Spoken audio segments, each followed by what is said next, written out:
E foi naquele LP de, sei lá, 65, que eu vi o quanto que é transgressor e foda o que ela estava fazendo ali naquele Imagina, em momento. 65, uma mulher. Doideira.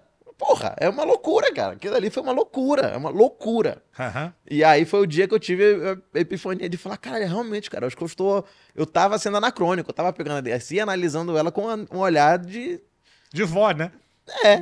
dos anos 2000, sabe? E quando você olhar pra trás e ver o que ela fazia ali naquele momento, deve ter sido uma doideira, desse um Foi. escândalo.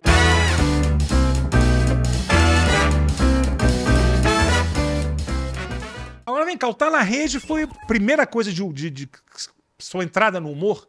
Era lá em Belém, né? Foi. E imagino que deva ter sido na época do stand-up, quando pá, né? O stand-up devia ter sido o primeiro movimento. Foi o primeiro grupo de comédia de stand-up da Amazônia inteira, do norte do Brasil inteiro, fomos nós. A gente agora tem a galera muito boa lá em Belém que tá aparecendo. O Epaminondas, o João de Rocha, sabe? A galera deles lá do Chopitel. É uma galera que é outro grupo que tá surgindo lá, que tá consolidadíssimo lá. Os caras são foda, moleques são bons demais. E foi legal ver que a gente capinou o terreno ali pra... Vocês foram bandeirantes, né? Vocês foram... Tanto é que assim, eu nunca fiz open na vida. Eu Já começou? Comecei fazendo, porque não tinha ninguém. Não tinha como fazer open, né? Não tinha fazer open. Eu fui meu próprio open. Meu mindset foi eu ser o meu próprio open. E aí eu acho até que foi... Eu não sei se eu conseguiria começar hoje. Era mais fácil começar naquele tempo do que hoje. Sim. Hoje a barra tá muito maior. Hoje os concorrência. Tem muito já tem plateia formada, né? Já tem plateia formada. Antigamente tava... E é muito doido, porque esse momento, como eu já sou véia da comédia, tem 15 anos já, né? Então no stand-up já tem uma certa estrada. Eu vi muita coisa acontecer já. Os movimentos todos. Vi a época que tinha muito grupo de stand-up. Vi os grupos morrerem. Vi os solos tomarem conta. Vi os grupos voltarem a se organizar com o Em Pé na Rede com 4 amigos. E vi isso voltar a ser como é. Então, assim, vi muita coisa acontecer. E é incrível o quanto que eu vi mudanças de plateia. Que piadas que existiam há 10 anos atrás, hoje em dia não se faz mais.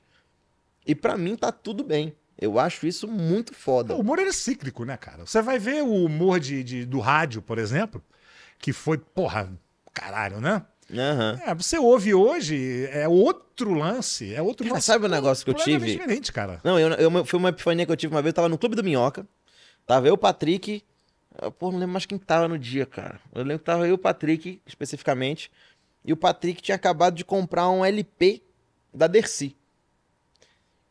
E aí a gente começou a ouvir juntos lá, e era uma tarde, assim, o clube tava fechado e tava a gente ali e tal. E eu lembro que a imagem que eu tinha da Dercy enquanto era criança, a minha avó também era muito conservadorazinha, senhorinha evangélica, do norte do Brasil. E a Dercy e o Ari Toledo escandalizavam ela profundamente. O Ari, principalmente, eu lembro que ela odiava de Toledo, entendeu? E eu amava, eu começava a rir, eu aparecia ele no Faustão e a minha avó ficava, esse velho nojento, ficava falando imoralidades.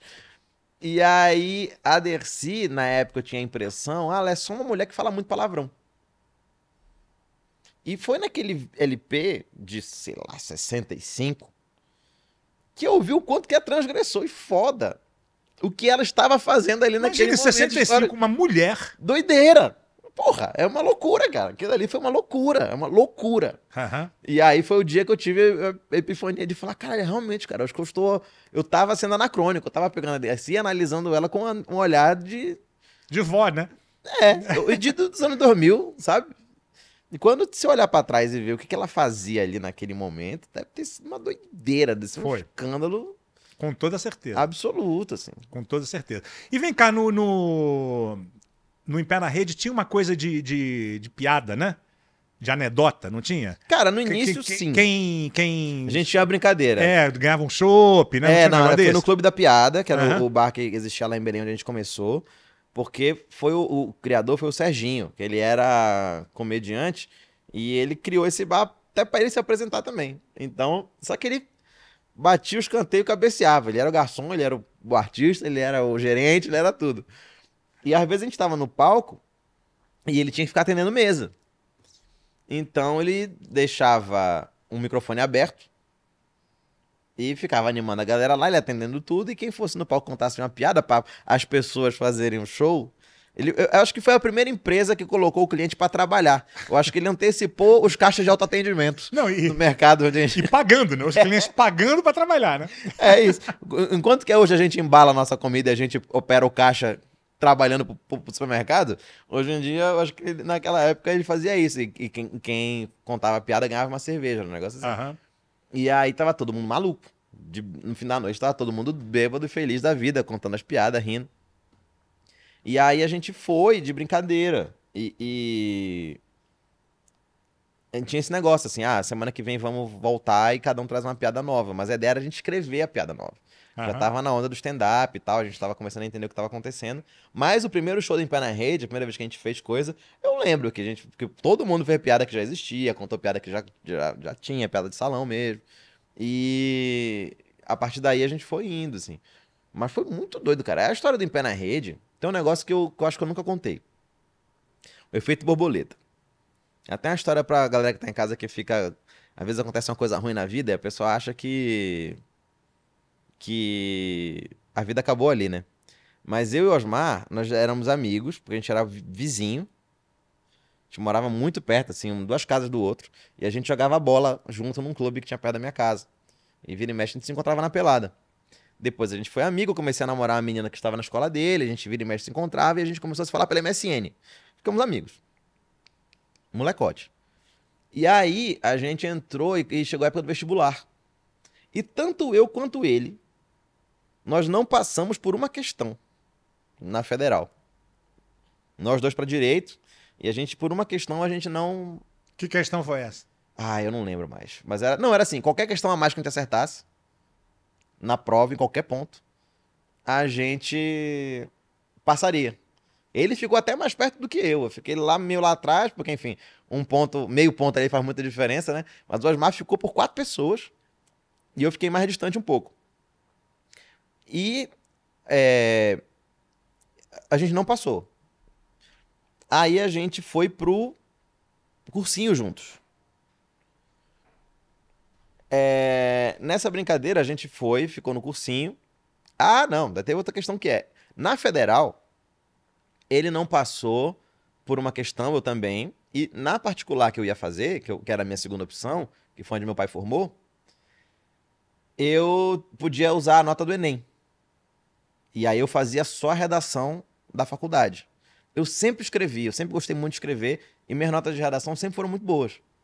Então, para todo mundo, fala assim, pela redação, Vitor tá aprovado, vamos ficar relaxado. Vamos ver só a prova do Enem. Eu fiz, e na época o sistema de pontuação era diferente, era até 100 pontos, eu fiz 92,6. Eu basicamente gabaritei o Enem naquela época. E aí o meu pai olhou e falou assim, não, ganhamos, o Vitor vai ser aprovado, e a gente vai só esperar ele fazer a redação, já vamos comprar a carne do churrasco. Que merda que deu que você não passou? Não sei, mas eu zerei a redação aquela vez. Jura, cara? E foi a única redação da minha vida onde eu zerei. Eu não sei o que aconteceu até hoje. E eu não passei. E o Osmar não passou, não aceitou aquela questão. E eu reprovei na coisa que eu mais sabia fazer, que era escrever. Tanto é que eu vivo disso até hoje. Mas é isso. E aí a gente entrou no cursinho junto. Quando a gente entrou no cursinho junto, atrasou 6 meses a nossa entrada na faculdade, porque a gente entrou no outro vestibular no meio do ano, do verão. E aí eu passei, e ele também. A gente foi pra faculdade diferente, mas em Direito. Caímos pra estagiar no mesmo escritório. Que o Osmar, na época, tava ficando com a menininha que era filha da dona do escritório. Entrou e me chamou. Tem um amigo meu que quer estagiar também. Aí eu entrei junto, a gente começou a ficar amigo. E nessa brincadeira, o Osmar conheceu o Clube da Piada, me chamou, e lá a gente conheceu o Rominho Murilo. Ou seja, um X que eu marquei no lugar errado mudou todo o curso da história pra gente estar aqui hoje. Você vê, né? Caralho, mas isso é uma doideira, porque o Osmar não passou por uma questão. Eu também na federal, e na redação eu não sei o que houve, que eu também zerei a redação aquele dia lá e eu não passei na particular. E depois eu entrei nessa mesma particular no outro vestibular, o Osmar na outra, E acabou que virou. Então, tipo, é um negócio meio que tava escrito, parece, assim, sabe? É destino, cara. Caralho, é uma doideira, velho. E eu fiquei assim, do tipo... E na época que eu não passei, eu lembro que eu tive uma vergonha absurda, porque tava na mão. Tipo assim, a carne do churrasco estava na geladeira pra comemorar a minha aprovação. Porra, que merda, cara. Uma merda. E lá em Belém, na época, a tradição, não sei se isso ainda existe, mas a tradição romântica da época, a gente ouvia o listão no rádio. Era um negócio da cidade. Que era, muito embora as faculdades colocassem... Aqui em São Paulo e no Rio não dá, porque tem muita universidade, muitos alunos, um listão lido... Ia ser uma tarde inteira. O dia inteiro. Mas lá em Belém era lido no rádio. Então todo mundo parava pra ouvir o seu nome no rádio. Imagina a tensão. Porra, uma merda aquele dia. Eu lembro que tava a minha família inteira, o rádio na mesa, todo mundo esperando. E o meu nome é UV, então eu ficava no final da lista. Aí foi Vanessa, Vinícius, Yuri. E aí... Nossa, que vazio. Uma merda. Esse foi o primeiro grande silêncio que eu encarei, assim. E aí, cara, com aquele silêncio, eu lembro que meu pai só falou assim, não foi dessa vez. E saiu pra cozinha. E ficou um clima horroroso. Pra botar a carne no congelador, né? Pra usar outra hora, né? Horrível, foi um clima horroroso. Imagino, cara. E aí... Imagino. Foi uma vergonha horrível. E é muito doido pensar que aquela desgraça que aconteceu lá caiu na melhor coisa que podia ter acontecido na minha vida. Porque, tipo, eu não sei se eu seria feliz hoje no direito, por exemplo. Tudo bem que a gente se acostuma com tudo, né? Mas em algum universo paralelo eu virei advogado e aqui eu tô... Eu virei comediante por causa daquele bendito dia lá que deu tudo errado. Cara, que bom. Na verdade, deu tudo certo, né? Então, mas foi muito doido isso. Aí, tipo, acabou que... E outra coisa que o Rominho fala, por exemplo. O Rominho fala pra mim que... Ele já disse a frase, a melhor coisa que já aconteceu na minha vida foi eu ter perdido o dedo. Porque ele só virou comediante porque ele perdeu o dedo. Que ele falava, o material dele todo era sobre o dedo. O que eles esse homem já fez de evento por causa dessa porra desse dedo que não tem. Pô, ele podia ter tirado o outro, né? Mandava tirar o outro, ficava sem os dois, então. Uma vez a gente fez um evento muito furada pra Vale. E, porra, o show era pro turno da noite, velho. Era a galera que trabalhou de meia-noite a 6 da manhã. A gente fez o show 6 da manhã, todo mundo caindo de sono, cansadão. Pô, show 6 da manhã. Nossa, a galera fazia assim, ó. Eu lembro das cabecinhas na plateia, assim, caindo. E aí eles eram obrigados a assistir o show. A empresa obrigou os caras a assistir o show. E foi uma desgraça. Não pode dar certo, cara. Não pode dar certo. E aí eu tomei água pra caramba. O Osmar tomou água pra caramba. Água, galera, é quando o show não rola. Quando o show não vira, a gente fica no silêncio. A gente fala que a gente tomou água. Então foi água. E aí o Rominho era uma indústria, né? Mineradora. E aí o Rominho foi só ele falar, não, porque eu não tenho esse dedo. A galera, a plateia inteira sem dedo, assim. Os caras comemorando. Foi a única coisa que acordou a galera, assim. Então foi doido por isso, assim. Foi um X que eu não marquei. O seu hino em relação a isso tem que ser a música da Xuxa, né? Marquei um X no seu lugar coração, errado. Né? E aí foi isso, mas é bem doido, cara. O quanto que teve esse momento... A vida e suas surpresas, né?